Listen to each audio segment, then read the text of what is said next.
최근 발매된 원피스 110권 질문 코너 SBS에서 한 독자는 오다쌤에게 묻습니다. 오다쌤, 후지토라 류큐유가 해군대장이 되기 전 직업을 알려주세요. 이에 오다쌤은 답하죠. 알겠습니다. 이들은 세계군사 징집이라는 시스템을 통해 선발되었습니다. 아라마키는 서브블루 출신이며 그는 타야 왕국의 경찰이었습니다. 다만 여자와 관련된 그 사건을 일으킨 후 감옥에 수감되었어요. 하지만 강대한 무력으로 명성이 세계 정부에게 왔고 세계 징병을 통해 대장에 임명되었죠.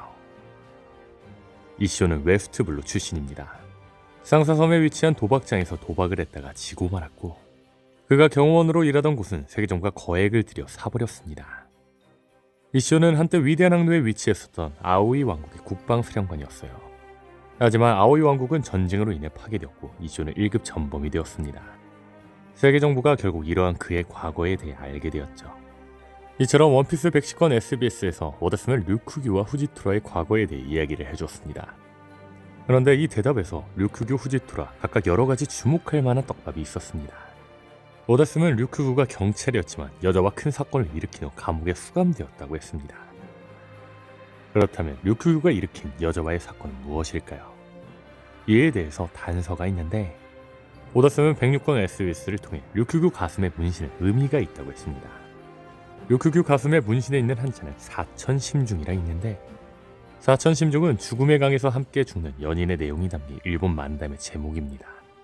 아마 류쿠규가 여자와 함께 일으킨 큰 사건은 일본 만담 사천심중과 연관되어 있을 확률이 크겠죠.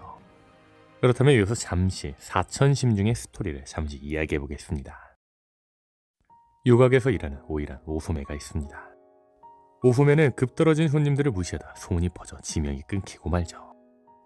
오소매는 바다까지 가버리며 죽을 바에 자살을 하기로 마음먹습니다. 하지만 혼자 자살하기는 무서워 손님 명부를 살펴보던 중 도박쟁이의 여자만 밝히네 같이 죽어도 죄책감이 덜 들 것 같은 남성 긴조에게 돈 없어도 되니 가게에 놀러오라는 편지를 쓰죠. 그날 오소매와 긴조는 지불 없이 뜨거운 밤을 보내고 긴조는 감동하며 오소매에게 무엇이든 소원을 들어주겠다고 이야기합니다. 다만 오소매는 긴조에게 동반 자살을 이야기하고 긴조와 오소매는 실랑이를 하다가 긴조 홀로 강에 빠지게 됩니다. 오소매도 함께 빠지려는 순간 오소매의 지명이 점점 늘고 있다는 이야기를 듣게 되며 오소매는 자살하지 않고 유곽으로 돌아갑니다. 홀로 물에 빠진 긴조는 낚시꾼 바늘에 걸려 무사히 살게 되고 긴조는 오소매에게 복수를 하기로 마음먹습니다. 그리고 죽은 걸로 알려진 긴조가 오소매 앞에 몰래 나타나며 오소매를 놀래키고 오소매는 너무 놀라 실신하며 말도 행동도 제대로 못하는 불구가 되어버리죠. 오소매를 가족처럼 여기던 유곽 사람들은 분노하며 긴조를 찾고 긴조를 죽여 시나가와 강에 던져버립니다. 결국 두 주인공은 동반 자살을 한 것이나 마찬가지 엔딩을 갖게 되죠. 아마 류쿠규의 과거는 이 만담과 연관되어 있을 겁니다. 류쿠규가 현재 죽지는 않았기에 사천심중 만담과 이야기는 비슷하게 흘러가지만 결말에서 주인공 류쿠규는 죽임을 당하지는 않고 감옥에 간 걸로 보이죠. 그런데 이 만담의 주인공이 류쿠규라는 걸 생각해본다면 류쿠규의 성격은 여자를 좋아하며 매우 순수하다는 겁니다. 저는 이 부분이 류쿠규 향후 행적의 키포인트라 생각합니다. 원피스 질문 코너 SBS에서 한 독자는 새로운 두 대장 류쿠규, 후지토라는 해군의 인간이면서도 어딘가 세계정부의 반감을 품고 있는 해군대장으로 맞는 거 아닌가요? 라고 질문했습니다. 이에 오다스는 이렇게 답했습니다. 동요, 식은땀, 안 그랬는데요? 전혀요.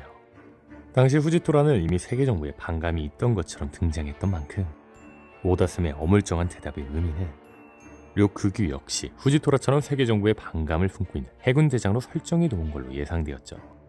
저는 이 떡밥으로 인해 류쿠규가 와노쿠니에 처음 등장할 당시 류쿠규가 루피와 우호적인 관계를 가질 거라 예상했습니다. 그런데 제 예상과 달리 류쿠규는 누구보다 세계정부의 진심인 남자였죠. 다만 앞선 떡밥들을 오다스미 남겨놓은 만큼 저 류쿠규는 세계정부에 반대되는 입장에 설 거라고 생각합니다. 그리고 그 계기는 최근 나온 떡밥 여자가 아닐까 싶습니다.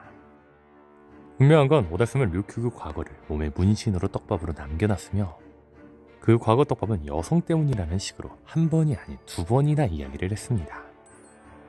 게다가 분명한 건 류쿠가 처음 등장했을 때부터 오다스는 류큐가 여자를 좋아한다는 설정을 보여주기도 하였죠. 즉 여자의 말에 자살까지 하려고 했던 순수한 해군 대장 류큐교는 똑같은 실수를 반복하며 세계 정부를 배반하지 않을까라는 거죠. 그렇다면 생각해볼 건 최종막에서 세계 정부에 반대되는 대표적인 집단은 밀짚모자 일당이 될 거라는 겁니다. 다시 말해 류큐교는 밀짚모자 일당 나미 혹은 로빈에게 빠지며 세계 정부를 배반하는 그림이 나올 수도 있지 않을까라는 거죠. 정확히는 세계 정부의 정의에 혼란을 겪고 있는 와중에 나미 혹은 로빈에게 빠지며 밀짚모자 일당 편을 들지 않을까 싶네요. 이 상황이 온다면 추후 세계 정부의 반감을 가지게 된다는 떡밥과 일본 만단 4,000심중의 과거를 가진 류큐교의 떡밥을 모두 해소할 수 있겠죠. 게다가 또 하나 생각해볼 건 류큐교를 비롯해 원피스에 등장하는 여러 해군 대장 캐릭터들은 낭인가라는 1990년 일본 영화 내의 등장인물들을 모티브로 따왔는데 영화 내의 류큐교의 모티브 아라마키 겐나이는 처음엔 철부지 같은 모습을 보이다가 나중 가서 무쌍을 찍는 모습이 나옵니다. 한 여성을 구하기 위해서 말이죠.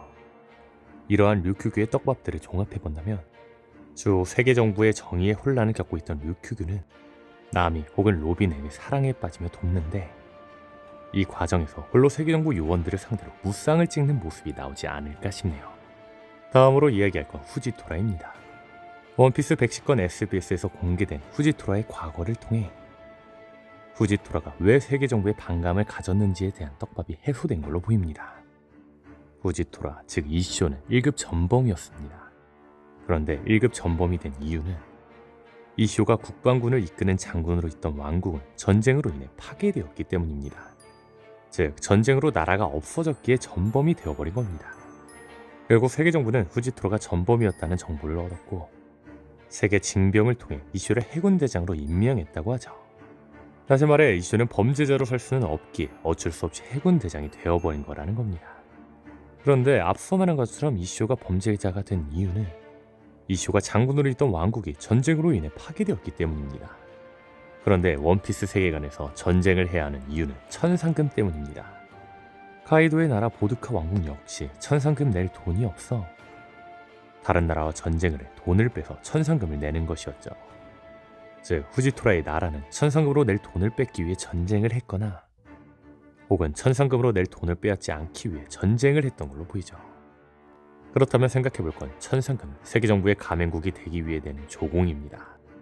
심지어 천상금을 내지 않으면 세계 정부의 가맹이 안 돼 있기에 보호는 못 받는 건 물론 비가맹국 갓벨리처럼 나라는 멸망할지도 모르죠. 즉 이슈가 있던 왕국은 나라를 지키기 위해 천상금을 내기 위해 혹은 돈을 뺏기지 않기 위해 옆나라와 전쟁을 했고 결국 패배하면 이쇼는 범죄자가 된 거라는 겁니다. 그리고 이쇼는 범죄자로 살 수 없어 어쩔 수 없이 해군 대장이 된 거죠. 다시 말해 이쇼는 절대 세계 정부에 좋은 감정을 가질 수 없습니다. 아마 이쇼가 해군 대장이 된 이유는 범죄자로 살 수 없는 것과 더불어 세계 정부를 위해서가 아닌 해군 대장이라는 지위 자체를 자신의 정의로 관찰하고 실현시키기 위한 수단격으로 사용하는 걸로 보이죠.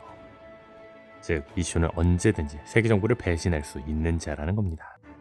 추후 배신할 거로 추정되는 류큐고와 이쇼의 모습이 어떻게 그려질지 보는 것도 원피스의 관전 포인트로 보이네요.